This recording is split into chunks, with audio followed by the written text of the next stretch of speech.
ओम शांति। 23 अप्रैल 2020 की मुरली है। बाबा ने कहा, मीठे बच्चे, आज बाबा ने जो मुरली में मेन टॉपिक बताए हैं उनके बारे में चर्चा करते हैं।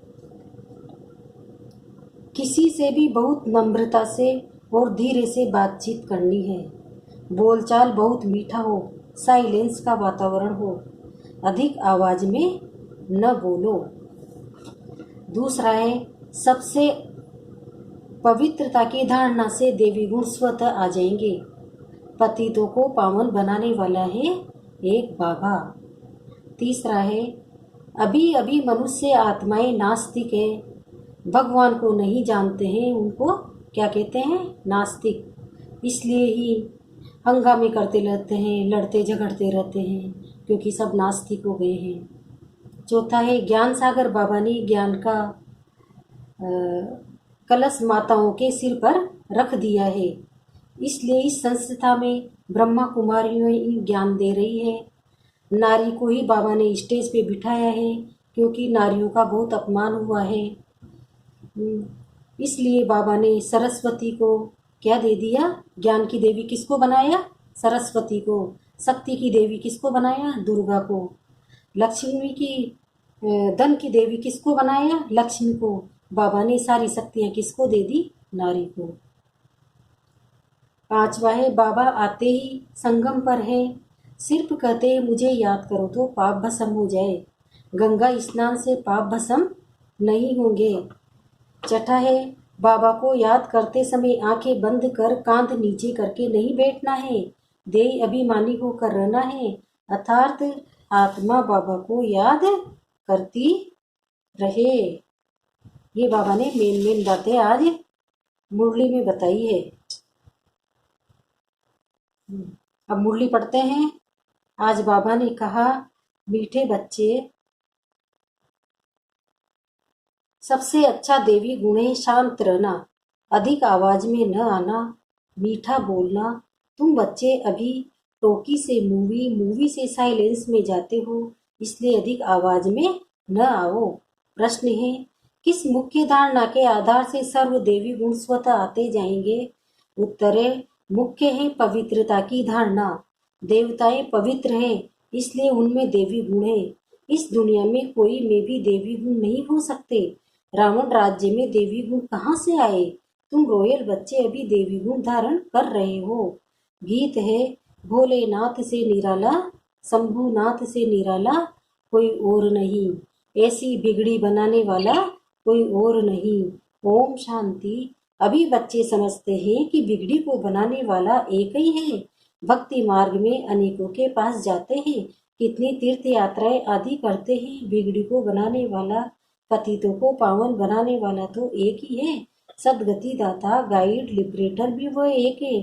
अब गायन है, परंतु अनेक मनुष्य, अनेक धर्म, मठ, पंथ, शास्त्र होने के कारण अनेक रास्ते ढूंढते रहते हैं। सुख और शांति के लिए सत्संगों में जाते हैं ना। जो नहीं जाते वो मायावी मस्ती में ही मस्त रहते हैं। ये भी तुम बच्चे जानते हो कि अभी कलयुग का अंत है। मनुष्य ये नहीं जानते कि सतयुग कब होता है, अभी क्या है। ये तो कोई बच्चा भी समझ सकता है। नई दुनिया में सुख, पुरानी दुनिया में जरूर दुख होता है। इस पुरानी दुनिया में अनेक मनुष्य हैं, अनेक धर्म है। तुम कोई को भी समझा सकते हो, यह है कलयुग। सतयुग फास्ट हो गया है। वहाँ एक ही आदि सनातन देवी देवता धर्म था और कोई धर्म नहीं था। बाबा ने बहुत बार समझाया है, फिर भी समझाते हैं। जो आए उनको नई दुनिया और पुरानी दुनिया का फर्क दिखाना चाहिए। भल वह क्या भी कहे, कोई 10,000 वर्ष आयु कहते, कोई 30,000 वर्ष आयु कहते, अनेक मतें है ना। अब उनके पास तो है ही शास्त्रों की मतें, अनेक शास्त्र, अनेक मत, मनुष्य की मत है ना। शास्त्र भी लिखते तो मनुष्य ही है ना। देवताएं कोई शास्त्र नहीं लिखते हैं। सत्य में देवी देवताएं धर्म होता है, उन्हों को मनुष्य भी नहीं कहा जा सकता। तो अब कोई मित्र संबंधी आदि मिलते हैं तो उनको बैठ यह सुनाना चाहिए। विचार की बात है, कोई दुनिया में कितने थोड़े मनुष्य होते हैं, नई दुनिया में कितने थोड़े मनुष्य हैं, पुरानी दुनिया में कितनी वृद्धि होती है, कितनी भीड़ हो गई है। सतयुग में सिर्फ एक देवता धर्म था, मनुष्य भी थोड़े थे, देवी गुण होते ही है देवताओं में। मनुष्य में नहीं होते हैं तब तो मनुष्य जाकर देवताओं के आगे नमस्ते करते हैं ना, देवताओं की महिमा गाते हैं, जानते हैं वो स्वर्गवासी है, हम नरकवासी है, कलयुगी वासी है। मनुष्य में देवी गुण हो न सके, कोई कहे फलाने में बहुत अच्छे देवी गुण है, बोलो नहीं, देवी गुण होते ही है देवताओं में, क्योंकि वो पवित्र हैं। यहाँ पवित्र न होने के कारण कोई भी देवी गुण हो न सके, क्योंकि आसुरी रावण राज्य है ना, नए झाड़ में देवी गुण वाले देवताएं रहते हैं, फिर झाड़ पुराना होता है, रावण राज्य में देवी गुण वाले हो न सके। सतयुग में आदि सनातन देवी देवताओं का प्रवृत्ति मार्ग था, प्रवृत्ति मार्ग वालों की ही महिमा गाई हुई है। सतयुग में हम पवित्र देवी देवता थे, संन्यास धर्म था नहीं, कितनी पॉइंट्स मिलती है, परंतु सभी पॉइंट्स किसी की बुद्धि में रह न सके, पॉइंट्स भूल जाती है इसलिए फेल होते हैं, देवी गुण धारण नहीं करते हैं। एक ही देवी गुण अच्छा है, जास्ती कोई से न बोलना, मीठा बोलना, बहुत थोड़ा बोलना चाहिए, क्योंकि तुम बच्चों को टाकी से मूवी से साइलेंस में जाना है तो टाकी को बहुत कम करना चाहिए, मतलब आवाज़ को बहुत कम करना चाहिए। जो बहुत थोड़ा धीरे से बोलते हैं तो समझते हैं ये रॉयल घर का है, मुख से सदैव रतन निकले। सन्यासी अथवा कोई भी हो तो उनको नई और पुरानी दुनिया का कंट्रास्ट बताना चाहिए। सतयुग में देवी गुण वाले देवताएं थे, वह प्रवृत्ति मार्ग था, तुम सन्यासियों का धर्म ही अलग है, फिर भी यह तो समझते हो ना, नई सृष्टि सतो प्रधान होती है, अभी तमो प्रधान है, आत्मा तमो प्रधान होती है तो शरीर भी तमो प्रधान मिलता है, अभी है ही पतित दुनिया, सबको पतित कहेंगे, वह है पतित पावन सतो प्रधान दुनिया, वही नई दुनिया सो अब पुरानी दुनिया होती है। इस समय सभी मनुष्य आत्माएं नास्तिक है, इसलिए ही हंगामे धनी को न जानने के कारण आपस में लड़ते झगड़ते रहते हैं। रचयिता और रचना को जानने वाले को आस्तिक कहा जाता है, जिसमें आदि और मध्य अंत का ज्ञान है, जिसमें बाबा बाबा को जानते हैं वही बच्चे आस्तिक है, और अगर भगवान को भी नहीं जानते तो नास्तिक है। संन्यास धर्म वाले तो नई दुनिया को जानते ही नहीं तो वहां आते ही नहीं। बाप ने समझाया है अभी सब आत्माएं तमो प्रधान बनी है, फिर सभी आत्माओं को सतो प्रधान कौन बनावे, वह तो बाप ही बना सकते हैं। सतो प्रधान दुनिया में थोड़े मनुष्य होते हैं, बाकी सब मुक्तिधाम में रहते हैं, ब्रह्म तत्व हैं, जहाँ हम आत्माएं निवास करती है उनको कहा जाता है ब्रह्मांड। आत्मा तो अविनाशी है, यह अविनाशी नाटक है जिसमें सभी आत्माओं का पार्ट है। नाटक कब शुरू हुआ यह कभी कोई बता न सके, यह अनादि ड्रामा है। बाप को सिर्फ पुरानी दुनिया को नई दुनिया बनाने आना पड़ता है, ऐसे नहीं कि बाप नई सृष्टि रचते हैं, जब पतित होते हैं तभी पुकारते हैं। सतयुग में कोई पुकारते नहीं है ही पावन दुनिया, रावण पतित बनाते हैं, परमपिता परमात्मा आकर पावन बनाते हैं। आधा आधा जरूर कहेंगे, ब्रह्मा का दिन और ब्रह्मा की रात आधा आधा है, ज्ञान से दिन होता है, वहाँ अज्ञान है नहीं। भक्ति मार्ग को अंधियारा मार्ग कहा जाता है, देवताएं पुनर्जन्म लेते लेते फिर अंधियारे में आते हैं, इसलिए इस सीढ़ी में दिखाया है मनुष्य कैसे रजो सतो रजो तमो में आते हैं। अभी सबकी जड़जड़ीभूत अवस्था है, बाप आते हैं ट्रांसफर करने अर्थात मनुष्य को देवता बनाने। जब देवता थे तो आसुरी गुण वाले मनुष्य नहीं थे, अभी इन आसुरी गुण वालों को फिर देवी गुण वाला कौन बनावे। अभी तो अनेक धर्म अनेक मनुष्य हैं, लड़ते झगड़ते रहते हैं। सतयुग में एक धर्म है तो दुख की कोई बात नहीं, शास्त्रों में तो बहुत दंत कथाएं हैं जो जन्म जन्मांतर पढ़ते आए हैं।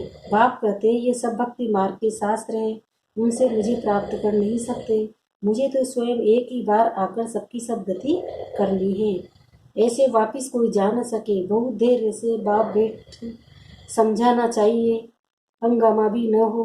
उन लोगों को अपने अहंकार तो रहता ही है ना, साधु संतों के साथ फॉलोवर्स भी रहते हैं, झट कह देंगे इनको भी ब्रह्मा कुमारियों का जादू लगा है। सयाने मनुष्य जो होंगे वो कहेंगे ये विचार करने योग्य बातें हैं। मेले प्रदर्शनी में अनेक प्रकार के आते हैं ना, प्रदर्शनी आदि में कोई भी आए तो उसे बड़े धैर्य से समझाना चाहिए, जैसे बाबा धीरे से समझा रहे हैं, बहुत जोर से बोलना नहीं चाहिए। प्रदर्शनी में तो बहुत इकट्ठे हो जाते हैं ना, फिर कह देना चाहिए आप कुछ टाइम देकर एकांत में आकर समझेंगे तो आपको रचयिता और रचना का राज समझाएंगे। रचना के आदि मध्य का ज्ञान रचयिता बाप ही समझाते हैं, बाकी तो सब नेति नेति ही करते आए जाते हैं। कोई भी मनुष्य जान सके, ज्ञान से सदगति हो जाती है, फिर ज्ञान की दरकार नहीं होती। ये नॉलेज सिवाय बाप के कोई समझा न सके। समझाने वाला कोई बुजुर्ग होगा तो मनुष्य समझेंगे, ये भी अनुभव है, जरूर सत्संग आदि किया होगा। कोई बच्चे समझाएंगे तो कहेंगे ये क्या जाने। तो ऐसे ऐसे को बुजुर्ग का असर पड़ सकता है। बाप एक ही बार आकर ये नॉलेज समझाते हैं, तमो प्रधान से सतो प्रधान बनाते हैं। माताएं बैठ उनको समझाएंगी तो खुश होंगे। बोलो, ज्ञान का सागर बाप ने ज्ञान का कलश हम माताओं को दिया है, तो हम फिर औरों को देते हैं। बहुत नम्रता से बोलते रहना है। शिव ही ज्ञान का सागर है, तो हमको ज्ञान सुनाते हैं। कहते हैं मैं तुम माताओं द्वारा मुक्ति जीवन मुक्ति के गेट्स खोलता हूँ, और कोई खोल न सके। हम अभी परमात्मा द्वारा पढ़ रहे हैं, हमको कोई मनुष्य नहीं पढ़ाते हैं। ज्ञान का सागर एक ही परम पिता परमात्मा है। तुम सब भक्ति के सागर हो, भक्ति की अथॉरिटी हो, न कि ज्ञान की। ज्ञान की अथॉरिटी एक में ही, महिमा भी एक की ही करते हैं। वही ऊंचते ऊंचे, हम उनको ही मानते हैं। वो हमको ब्रह्मा तन से पढ़ाते हैं, इसलिए ब्रह्मा कुमार कुमारियाँ गाए हुए हैं। ऐसे बहुत मीठे रूप में बैठ समझाओ। बल कितना भी पड़ा हुआ हो, ढेर प्रश्न करते हैं। पहले पहले तो बाप पर निश्चय कराना है। पहले तुम यह समझो, रचता बाप है व नहीं, सभी का रचिता एक ही शिव बाबा है। वही ज्ञान का सागर बाप टीचर सदगुरु है। पहले तो ये निश्चय बुद्धि हो कि रचता बाप ही रचना के आदि मध्य अंत का ज्ञान देते हैं, वही हमको समझाते हैं। वह तो जरूर राइट ही समझेंगे, फिर कोई प्रश्न उठ न सके। बाप आते ही ये संगम पर सिर्फ कहते हैं मुझे याद करो तो पाप भस्म हो जाए।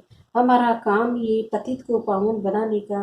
अभी तमो प्रधान दुनिया है, पतित पावन बाप बिगर कोई को जीवन मुक्ति मिल न सके। सभी गंगा स्नान करने जाते हैं तो पतित ठहरे ना। मैं तो कहता नहीं हूँ कि गंगा स्नान करो, मैं तो कहता हूँ मामे कम याद करो। मैं तुम सभी आशिकों का मासिक हूँ, मासुक हूँ। सभी एक मासुक को याद करते हैं। रचना का क्रिएटर एक ही बाप है। वह कहते हैं देही अभिमानी बन मुझे याद करो, तो इस योग अग्नि से विकर्म विनाश होंगे। ये योग बाप अभी भी सिखलाते हैं, जबकि पुरानी दुनिया बदल रही है। विनाश सामने खड़ा है, अभी हम देवता बन रहे हैं।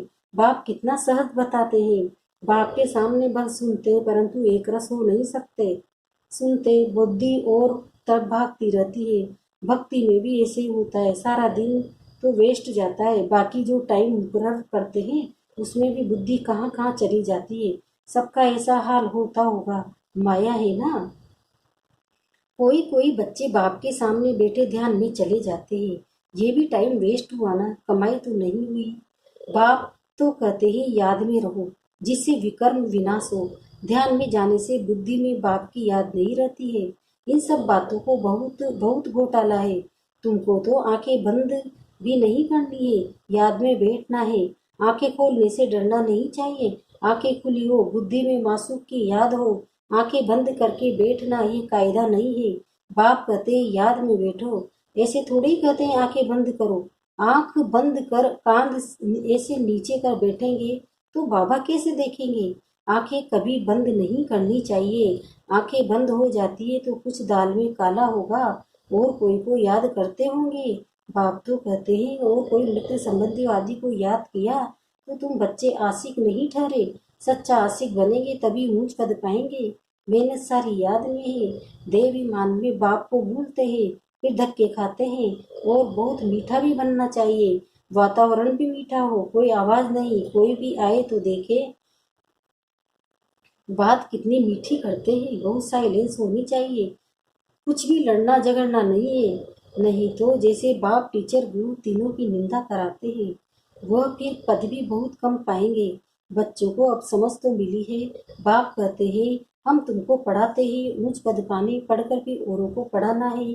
खुद भी समझ सकते हैं, हम तो कोई को सुनाते नहीं है तो क्या पद पाएंगे। प्रजा नहीं बनाएंगे तो क्या बनेंगे। योग नहीं, ज्ञान नहीं, तो फिर जरूर पड़े हुए के आगे भरी ढोनी पड़ेगी। अपने को देखना चाहिए, इस समय नापास हुए कम पद पाया तो कल्प कल्पांतर कम पद हो जाएगा। बाप का काम है समझाना, नहीं समझेंगे तो अपना पद भ्रष्ट करेंगे। कैसे किसको समझाना चाहिए ये भी बाबा समझाते रहते हैं। जितना थोड़ा और आहिस्ते बोलेंगे उतना अच्छा है। बाबा सर्विस करने वालों की महिमा भी करते हैं ना। बहुत अच्छी सर्विस करते हैं तो बाबा की दिल पर चढ़ते हैं। सर्विस से ही दिल पर चढ़ेंगे ना। याद की यात्रा भी जरूर चाहिए, तभी सतो प्रधान बनेंगे। सजा जास्त दिखाएंगे तो पद कम हो जाएगा। पाप भस्म नहीं होते हैं तो सजा बहुत खानी पड़ती है, पद भी कम हो जाता है। उसको घाटा कहा जाता है, ये भी व्यापार है ना। घाटे में नहीं जाना चाहिए, देवी गुण धारण करो, ऊंच बनना चाहिए। बाबा उन्नति के लिए किस्म किस्म की बातें सुनाते हैं। अब जो करेंगे सो पाएंगे। तुमको परिस्थानी बनना है, गुण भी ऐसे धारण करने हैं। अच्छा, मीठे मीठे से खिलते बच्चों प्रति माता पिता बाप दादा का याद प्यार और गुड मॉर्निंग। रूहानी बाप की रूहानी बच्चों को नमस्ते। हम रूहानी बच्चों की भी रूहानी माता पिता बाप दादा को याद प्यार गुड मॉर्निंग। नमस्ते नमस्ते नमस्ते। धारणा के लिए के सहारे कर रहे। किसी से भी बहुत नम्रता और धीरे से बातचीत करनी है। बोलचाल बहुत मीठा हो, साइलेंस का वातावरण हो, कोई भी आवाज न हो, तब सर्विस की सफलता होगी। दूसरा है सच्चा सच्चा आशिक बन एक मासूम को याद करना है। याद में कभी आंखें बंद कर कांध नीचे करके नहीं बैठना है। देही अभिमानी होकर रहना है। वरदान विशाल बुद्धि द्वारा संगठन की शक्ति को बढ़ाने वाले सफलता स्वरूप और संगठन की शक्ति को बढ़ाना ये ब्राह्मण जीवन का पहला श्रेष्ठ कार्य है। इसके लिए जब कोई भी बात मेजोरिटी वेरीफाई करते हैं तो जहाँ मेजोरिटी वहाँ में यही है संगठन की शक्ति को बढ़ाना। इसमें ये बड़ाई नहीं दिखाओ कि मेरा विचार तो बहुत अच्छा है, बल कितना भी अच्छा हो, लेकिन जहाँ संगठन टूटता है वो अच्छा भी साधारण हो जाएगा। उस समय अपने विचार त्यागने भी पड़े तो त्याग में ही भाग्य है। इससे ही सफलता स्वरूप बनेंगे, संयुक्त संबंध में आएंगे। मतलब संगठन में सबके साथ मिलजुल के रहना है और सबकी बात को रखना है, किसी की भी बात को कट नहीं करना है। स्लोगन है, सर्व सिद्धियां प्राप्त करने के लिए मन की एकाग्रता को बढ़ाओ। मन की एकाग्रता को बढ़ाओ तभी सर्व सिद्धियां मिलेगी। ओम शांति।